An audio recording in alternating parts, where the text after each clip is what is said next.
Today we're out at the magnificent Boschendal farm where I'll be chatting to General Manager Charles and sharing some cooking tips with Executive Chef Alistair. Thank you so much for having me here. Boschendal is a favorite to everyone. What's the history of Boschendal? Do you want to just go into detail on that for us? Boschendal is the second oldest farm in the country, founded in 1685. And since then it's been through multiple owners. It's generated over time, predominantly being wine grapes, now into other fruit types.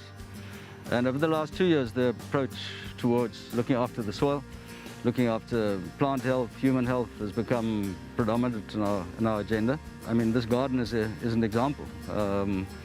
It was started about 3 years ago, and when they started, it was started as organic.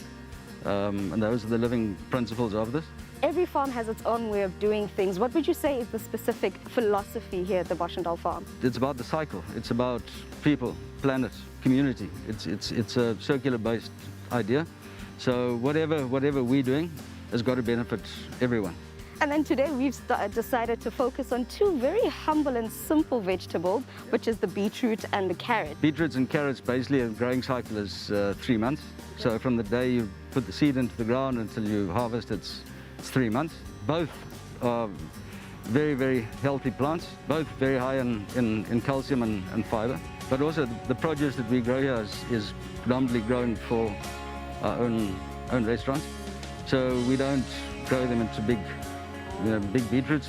Now Charles, these veggies look very beautiful, but I mean, how possible is it for someone like myself to have a home garden and actually grow specifically carrots and beets?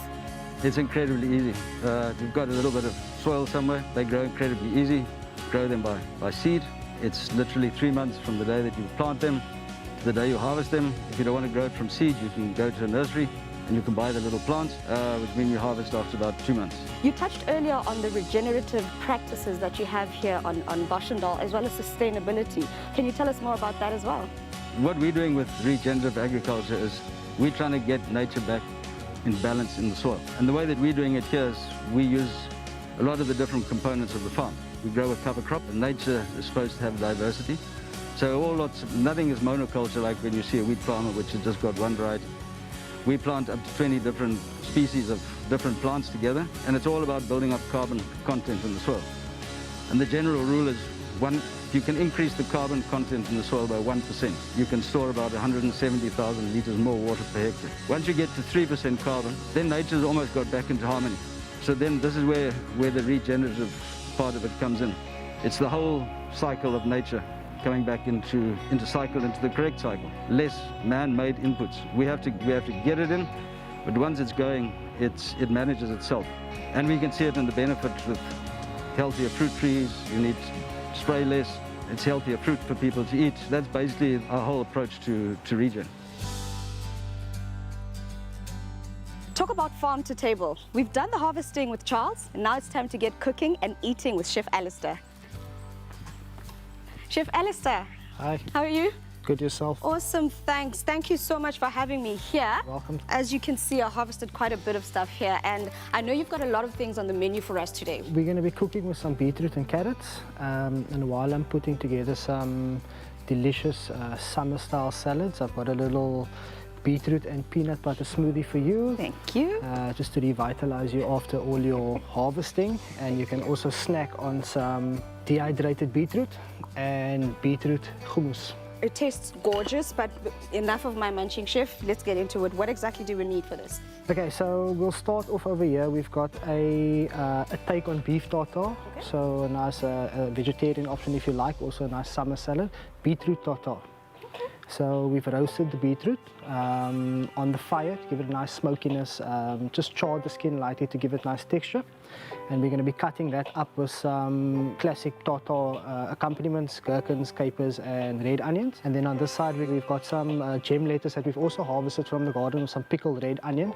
And we'll just mix that together, and the idea is basically to fill the gem lettuce with the beetroot and eat it almost like a taco. What exactly have you already put in there for us? Okay, so we've just cut up the beetroot. Like I said, we've added the red onion, the capers and the gherkins. I'm just going to add a little bit of a dressing onto there and some salt. And then we're going to clean up the leaves and we're going to plate up and we should be good to go. And Chef, what's in that dressing? It's just a fresh herb vinaigrette, fresh herbs from the garden, some olive oil and some lemon juice. Chef, you touched on the roasting earlier about keeping the tops on, and I can actually see the difference here because the beetroot seems to still be nice and red, but everything else also still maintains its color. The skin actually keeps all the juices, all the moistures, all the flavor inside. And I'm just going to finish it off with some toasted macadamia nuts. And again with the nuts, and we've got the peanuts in the drink, and now we've got the macadamia nuts in the tartar.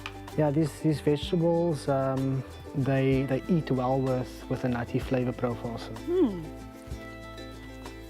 I can taste the earthiness of the beetroot in there. I can taste the vinaigrette that you put in it, but the macadamia nut just takes it to a whole other level. The crispiness of the gem lettuce. Chef, you knocked this one out the park. This is amazing. Awesome, and we're not trying to hide anything.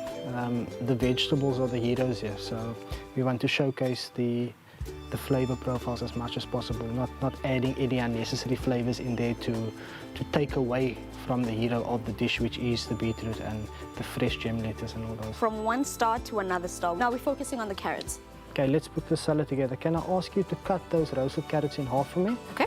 And I'll start mixing all the others into the bowl. I mean, this is just everything into the bowl, toss it up, mix it through, make sure there's enough salt, enough acidity, and then you're good to go from there. I'm going to add some lemon juice for acidity. The acidity adds to the freshness. What we're going to do is I'm going to mix it together, but we're going to put the herbs on last, because if we put it in too early, it's going to wilt. It's not going to be nice and fresh. So can you pass me the plate? And the rocket pesto. The rocket pesto. There you go. And this is a great salad for one person, or as a sharing salad with a few people. Okay.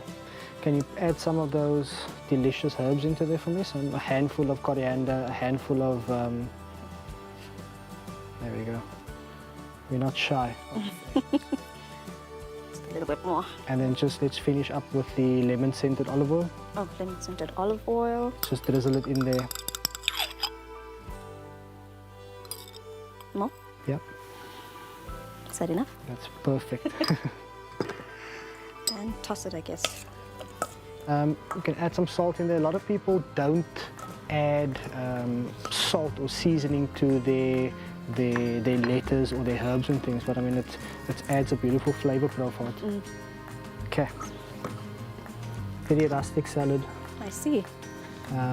but so delicious. And so vibrant, the colors from the carrot and the green from the carrot tops and the coriander. I can actually smell everything that you mentioned there, that lemon infused olive oil. And is there garlic in the kimchi? There is a little bit of garlic in the kimchi. There's also some apple, some radish, soy sauce, lemon juice, all those sort of Asian-y flavors. Interesting. Right. And now, if you can toss some toasted sunflower seeds. Awesome. It's amazing how one ingredient can taste so different. I mean, you've got the tartness from the kimchi, you've got the sweetness from the roasted carrots, and you've got the crunchiness from the fresh carrot. And like I mentioned, I can see the vibrance of the different colors. And that pesto, Chef, okay, I want to stop talking because this is absolutely divine. Thank you so much.